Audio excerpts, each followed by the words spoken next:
पुराने वक्तों की बात है।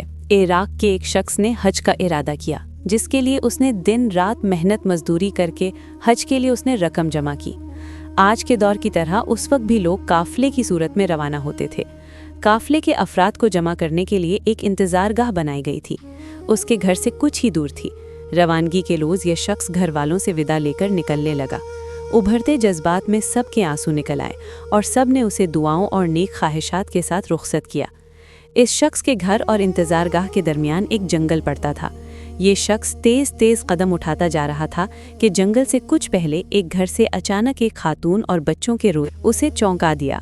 बच्चे भूख और प्यास की शिद्दत से बिलक बिलक कर रो रहे थे और दूसरी तरफ किसी गैबी मदद का मुंतजिर था। आखिरकार उस शख्स ने आसमान की तरफ निगाहें की और अपने हाथ बुलंद करके अल्लाह ताला से कहने लगा, या अल्लाह, आज मैं अजीब दौराहे पर खड़ा हूँ कि एक तरफ तेरी अजीम इबादत है और दूसरी तरफ ये बेबस खानदान है। ना मैं तेरी इबादत छोड़ सकता हूँ और ना ही इन लोगों को इस हाल में छोड़ सकता हूँ। ऐ मेरे परवरदिगार, तू ही हिकमत वाला है, तू ही मेरी रहनुमाई कर कि मैं क्या करूँ। और अगले ही लम्हे उस शख्स ने घर का दरवाजा खटखटाया। खातून ने दरवाजा खोला तो ये शख्स बोला, बीबी, मैं नहीं जानता कि तुम लोग कौन हो, मैं बस इधर से गुजर रहा था। कर दिया, मैंने तुम्हारी सारी बातें सुन ली हैं। ये लो, मेरे पास कुछ पैसे और खाने की चीजें हैं, इनसे अपने और अपने बच्चों के खाने पीने का बंदोबस्त कर लो। वो खातून अपने जज्बात पर काबू न रख सकी और रोते हुए बोली, ए अजनबी, पिछले दिनों मेरे शोहर का इंतकाल हो गया था, तभी से हम पर मुसीबतों के पहाड़ टूट पड़े हैं। आपकी बहुत बहुत मेहरबानी जो आपने हम गरीबों पर इतना रहम किया। अल्लाह आपकी दिली मुराद पूरी करे। हज से ज़्यादा इस शख्स की दिली मुराद क्या होगी, लेकिन हज पर जाने के लिए जो सरमाया चाहिए था वो तो उसने राह खुदा पर कुर्बान कर दिया था। ये शख्स ना वापस जा सकता था कि घर वाले क्या सोचेंगे कि हज के बगैर वापस आ गया। आंटी वो शख्स जंगल में छुप कर बैठ गया और हज के दिनों के गुजरने का इंतजार करने लगा। कुछ दिनों बाद जब हज के दिन गुजर गए और काफले के लोग जंगल के रास्ते अपने अपने घरों को जाने लगे तो ये शख्स भी चुपके से उसमें शामिल हो गया। तभी एक शख्स उससे मुखातिब होकर बोला, जनाब, हज मुबारक हो, मैंने आपको फलां जगह आबे जमजम पीते देखा था। कुछ देर बाद एक और शख्स बोला, मैंने आपको तवाफ करते हुए देखा था।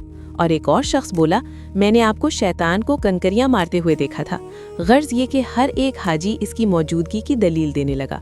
ये शख्स जब घर पहुंचा अंदर ही अंदर परेशान था कि मैं तो हज पर गया ही नहीं था, तो क्यों वहां पर मौजूद हाजी मेरे वहां मौजूद होने की दलीलें दे रहे थे।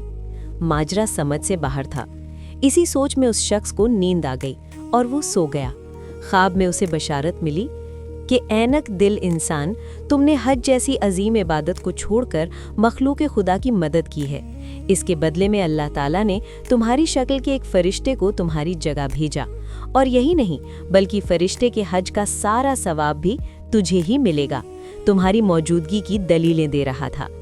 तो दोस्तों, कहते हैं कि अल्लाह ताला नीयत को देखता है। बेशक अमल का दारोमदार नीयत पर है। अल्लाह ताला हम सबको नेक अमल करने और मखलूक खुदा की खिदमत करने की तौफीक अता फरमाए। आमीन।